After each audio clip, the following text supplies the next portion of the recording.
তাহলে প্রশ্ন যদি খেয়াল করি, এখানে প্রশ্নে আমাকে রেডিয়াম একটা তেজস্ক্রিয় তেজস্ক্রিয় মৌল নেওয়া হয়েছে।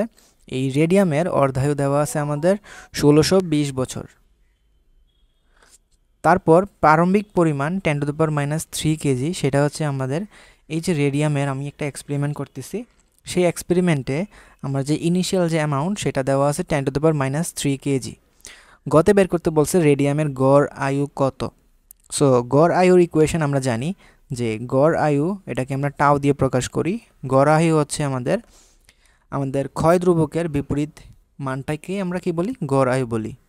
সো ক্ষয় ধ্রুবকের আমাদের ইকুয়েশন তো আবার আমাদের জানা আছে যে আমাদের ক্ষয় ধ্রুবক এটাকে আমরা লিখতে পারি 0.693 বাই ল্যামডা।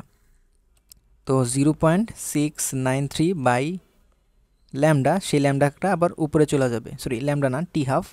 সো সেই টি হাফটা আবার উপরে উঠে গেছে। তার মানে টাওয়ের যে ইকুয়েশন দুইটা আছে, সো যে কোনো একটা আমাদের ইউজ করতে হবে।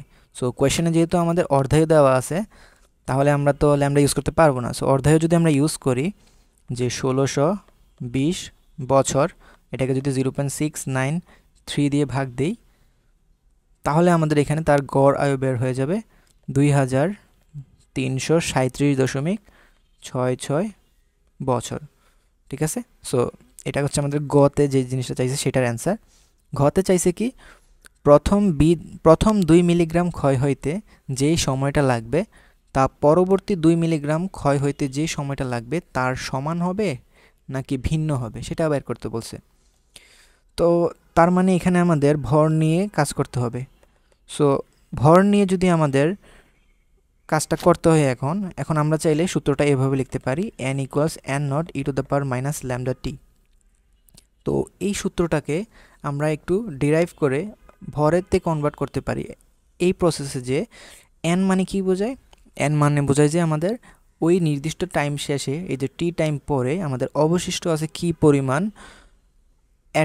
পরিমাণ পরমাণু বা কি পরিমাণ অণু তোমার অবশিষ্ট আছে সেটার সংখ্যা। তো কোনো কিছুর সংখ্যাকে আমরা কিভাবে প্রকাশ করি, n ইন্টু অ্যাভোগাড্রো সংখ্যা, যেখানে n হচ্ছে তোমার, স্মল n হচ্ছে তোমার মূল সংখ্যা। তাইলে ফাইনালি যে মূল সংখ্যা সেটাকে যদি অ্যাভোগাড্রো সংখ্যা দিয়ে গুণ দিই, তাহলে ফাইনালে কী পরিমাণ পরমাণু সংখ্যা অবশিষ্ট থাকবে সেটা বের হয়ে যাবে। সো এটা ইকুয়ালস ইনিশিয়ালি যে মূল সংখ্যা, এটাকে আমরা অ্যাভোগাড্রো সংখ্যা দিয়ে গুণ দিলে ইনিশিয়ালি কী পরিমাণ মূল সংখ্যা অর্থাৎ ক্যাপিটাল N নট বের হবে, e⁻λt। তো এখন যদি একটা কাজ করো, এখানে NA কাটাকাটি যাবে, NA যদি কাটাকাটি যায়, তাহলে এখানে তুমি চাইলে লিখতে পারো n = n0 e⁻λt। তাহলে আমাদের মূল সংখ্যা দিয়েও আমাদের সেই এক্স্যাক্ট ইকুয়েশনটা আমাদের আসতেছে, যেটা আমাদের পরমাণু সংখ্যা দিয়ে আসতেছিল। এবং এটাকে চাইলে আমরা আরেকটু ফার্দার এক্সপ্যান্ড করতে পারি, সেটা হচ্ছে আমরা জানি মূল সংখ্যাকে আবার কি লেখা যায়, ভর ডিভাইড বাই আণবিক ভর। তাহলে শেষ অবস্থায় যেই ভর সেটাকে তার আণবিক ভর দিয়ে যদি ভাগ দেই, তাহলে এটা হচ্ছে স্মল n। আর ইনিশিয়াল অবস্থার ভরকে ইনিশিয়াল অবস্থার আণবিক ভর দিয়ে যদি ভাগ দেই, সেটা হচ্ছে আমাদের n0। আর দুই ক্ষেত্রে তো আমাদের আণবিক ভর তো সেম থাকবে, কারণ তুমি যে পরমাণুটা ইউজ করতেছো, যেই রেডিয়াম বা যেই তুমি তেজস্ক্রিয় অ্যাটমটা ইউজ করতেছো, সেটা সবসময় সেম থাকতেছে। তো এটার আণবিক ভর সবসময় সেম থাকবে, বা পারমাণবিক ভর বলতে পারি এখানের কেসে, e⁻λt এটার জায়গায় থাকবে। ফলে এখানে ক্যাপিটাল M যদি তুমি কাটো, এখন তোমার সূত্রটা তুমি ভরের আদলেও কিন্তু লিখতে পারো, m = m0 e⁻λt। সো ভরের আদলে তুমি যদি লিখো এখন তোমার হাতে অপশন হচ্ছে কি, তোমার হাতে এখানে অপশন কি, তোমার m এর মান করতে হবে কতটুকু, m এর মান কতটুকু করতে হবে সেটা তুমি জানো না, সেটা হচ্ছে তোমার 1000, তোমার দেওয়া আছে কত কেজি এখানে, 10⁻³ কেজি। 10⁻³ কেজি মানে কত গ্রাম, 1 গ্রাম। তাহলে আবার 1 গ্রাম মানে কত মিলিগ্রাম, আমরা জানি 1 গ্রাম সমান 1000 মিলিগ্রাম। সো 1000 মিলিগ্রাম থেকে আমার 2 মিলিগ্রাম শেষ হইতে হবে, তাহলে অবশিষ্ট থাকবে কতটুকু, কারণ আমাদের যে m সেটা তো অবশিষ্ট পরিমাণটাকে বোঝায়। তাহলে আমাদের অবশিষ্ট থাকতে হবে 998 মিলিগ্রাম, আর আমাদের ইনিশিয়াল অবস্থায় থাকবে 1000 মিলিগ্রাম। সো এটা যদি হয় কেস, তো এখন আমাদের বের করতে হবে টি এর মান। সো এখন একটা কাজ করি, আমরা উভয় পাশে e⁻λt যদি এক পাশে রাখি, আরেক পাশে থাকবে m ডিভাইডেড বাই m0, এবং দুই পাশে যদি লন নেই, তো ln e⁻λt ln m by m0 equals ln e to the power something.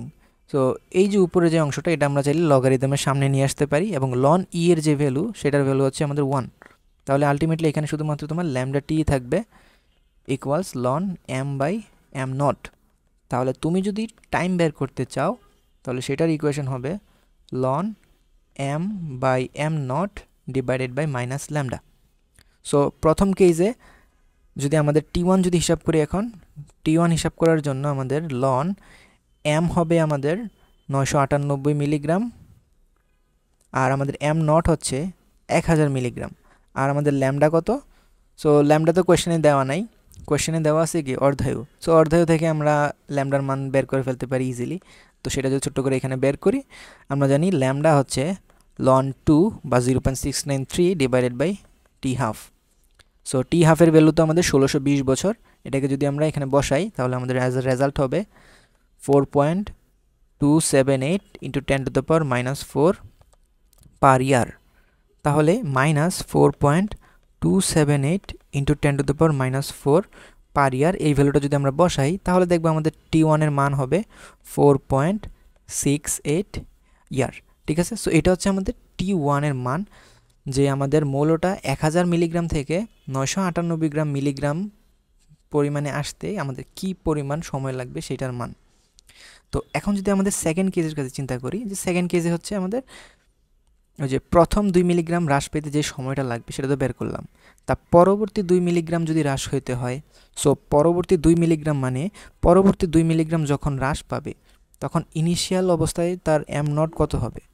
998 মিলিগ্রামই থাকবে। কিন্তু এম কত হবে? এই 998 মিলিগ্রাম থেকে আরও 2 মিলিগ্রাম হ্রাস পেয়ে 996 মিলিগ্রাম থাকবে এটা এম। তাহলে এই কেসে যদি আমাদের টি2 হিসাব করতে হয় তো এটার সূত্র একই ফরম্যাটে হবে। তা উপরে হবে 996, নিচে হবে 998, আর নিচে লিখবো মাইনাস 4.278 ইন্টু 10⁻⁻4। কারণ হচ্ছে এই যে ল্যামডা যেটা যে ক্ষয় ধ্রুবক, সেটা তুমি যেই অ্যামাউন্টে নিয়ে কাজ করো না কেন, তুমি 998 নিয়ে কাজ করো বা 10 মিলিগ্রামে নিয়ে কাজ করো না কেন, সবসময় তোমার এই যে ল্যামডার ভ্যালুটা সবসময় সেম থাকবে। সো এটা আমাদের মাইনাস 4.278 10⁻⁻4 যদি এখানে বসাই তাহলে আমাদের অ্যান্সার হবে 4.69 ইয়ার। সো ইয়ারকে তুমি যদি দিনে প্রকাশ করো তাহলে বুঝতে তো পারতেছো যে 4.68 ইয়ার আর 4.69 ইয়ার দুইটা তো সমান দিন হবে না, বা আমরা যদি সেকেন্ডও যদি কনভার্ট করি দুইটা তো সমান সেকেন্ড হবে না।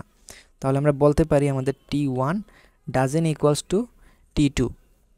সুতরাং উদ্দীপকের যে রেডিয়ামের প্রথম 2 মিলিগ্রাম ক্ষয় হতে যে সময় লাগবে 4.68 ইয়ার, সেটা তোমার পরবর্তী 2 মিলিগ্রাম ক্ষয় হইতে 4.69 ইয়ার সময় লাগতেছে।